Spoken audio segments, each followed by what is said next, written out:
Hey everybody, thanks for joining me today on Classic Mini DIY. Today's job is removing the interior on your Classic Mini. I'm going to be showing you how to remove the seats, the carpets, and really everything that will get you down to the bare metal body interior of your car. This is a job in preparation for redoing the sound deadening in my car. So it should be a good representation of someone else who might be looking to redo the interior of their car, put new carpeting in, maybe new seats, you name it. So the main things that we're going to be focusing on are the seats, the carpets, and anything that is below the dash and in the back seat as well. So let's go ahead and get started. All right, so the first thing that I like to tackle are the seats in the car. These are pretty easy to get out, and getting these out will make the whole remainder of the job much easier.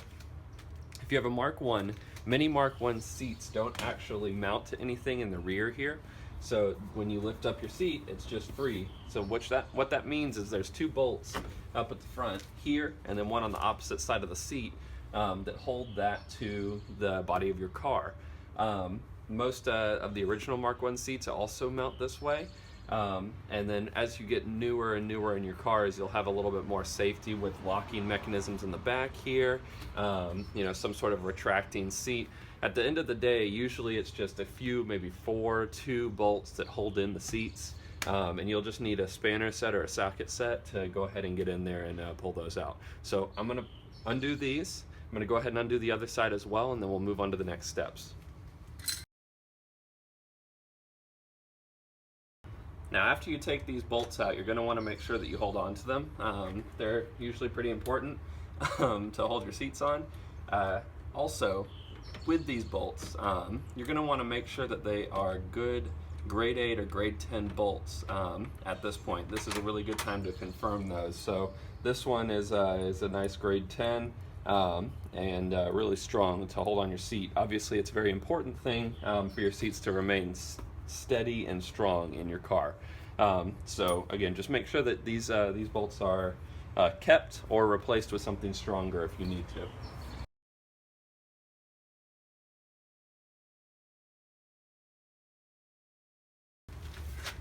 Alright, so there's seat number 1 taken out.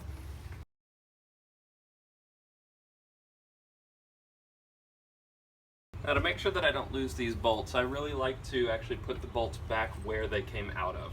So each bolt, as you unscrew and remove the seat, go ahead and just set all the nuts and washers back on that bolt, just so that they don't get lost. It doesn't have to be super tight, just enough for it to sit in there.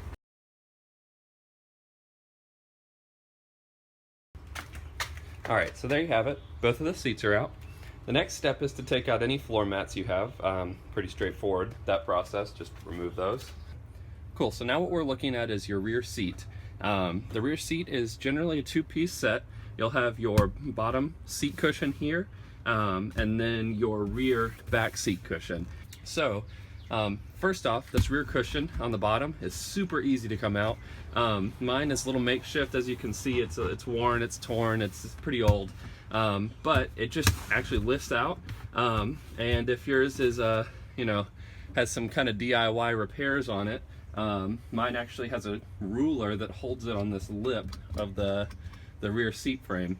I kind of like it. I think it adds some character, so I just kind of left it there. Eventually I will probably need to reupholster this, but until then, I am just gonna pull that out.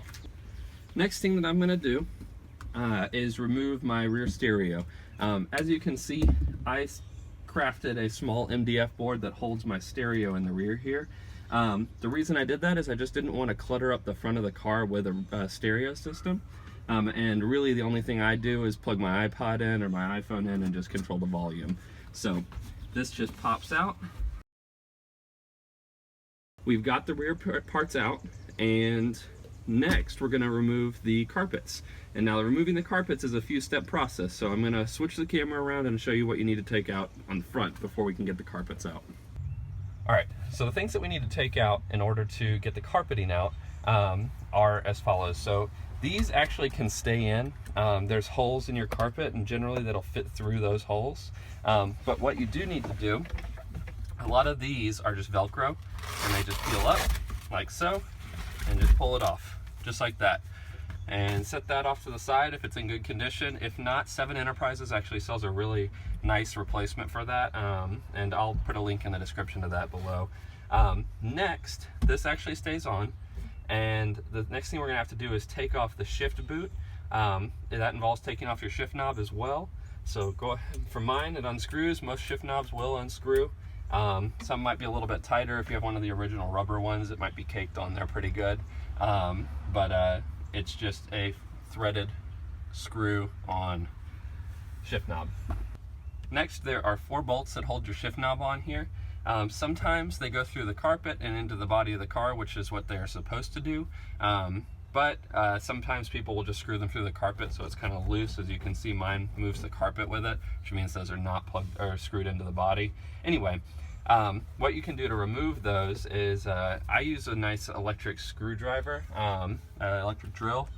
However, just a regular socket for these, or a Phillips head, depending on what you have.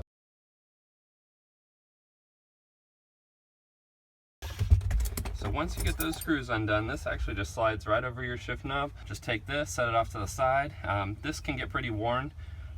It's really easy to replace. The shift boot is as well. 7 Enterprise sells this and this for easy replacement.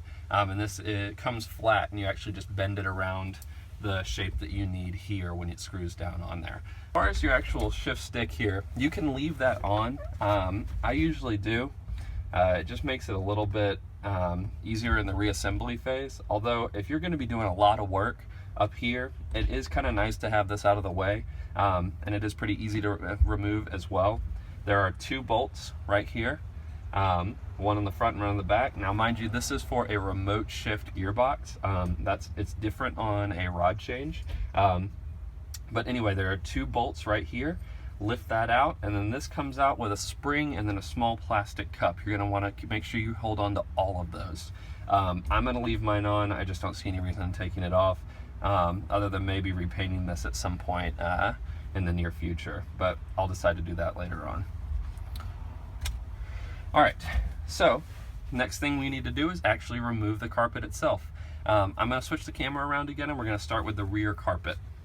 Alright, so the way this rear carpet comes out is actually pretty easy. Hopefully nobody before you has glued it on or made it any more difficult than it needs to be, but essentially it just lifts out, and it looks like somebody glued mine. This just pulls out.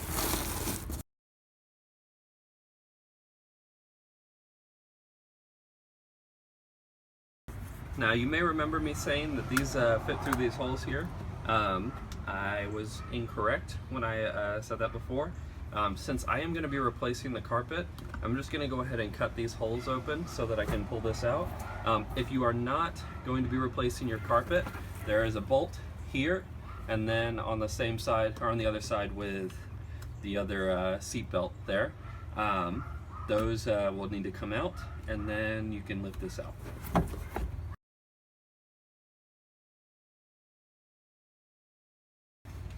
So after this, if you have this fun jute stuff on the bottom here, it's just like kind of a fabric jute kind of material. You can try pulling this up.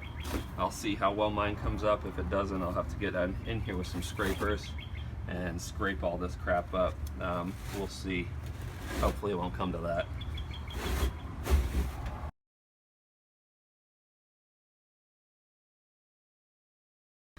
Alright, so now we're moving on to the front. There is only a little bit of carpet left on your car, but basically you have your center cross member here, and that's usually just a piece of carpet that's pre-cut that just fits right over that. You have some that sits along the side of your door that usually just pops right out.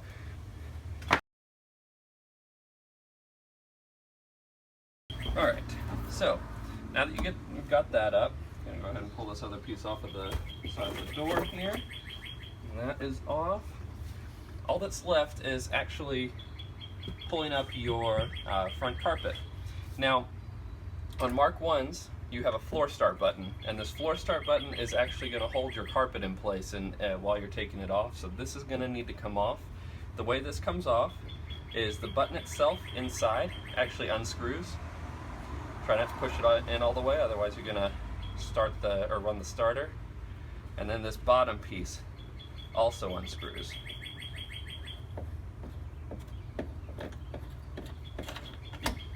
Just like that. So you have your cup that holds the button, and then you have your pretty button here. Those are very important, also very hard to replace, so you're going to want to hold on to that. I usually just set things that I want to keep up on my dash rail if I'm not working up there. The next thing is to actually pull this carpet out, and it should lift right out, just kind of like the rear carpet should have. You also notice up in the front here, this is your high beam button. It should just lift right over that, just like that. Pull this down, boom, and there you have it, your whole front carpet come out.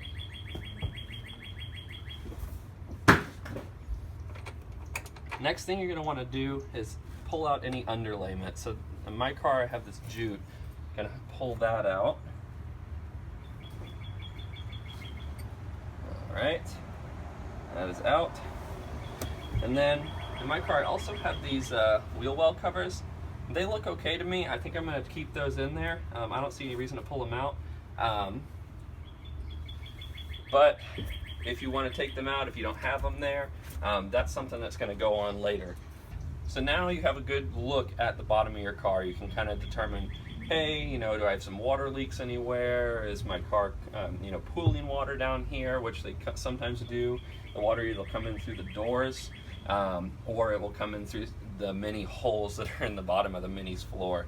Why they have so many holes in there is beyond me, but you know, what do I know? I'm not a British engineer.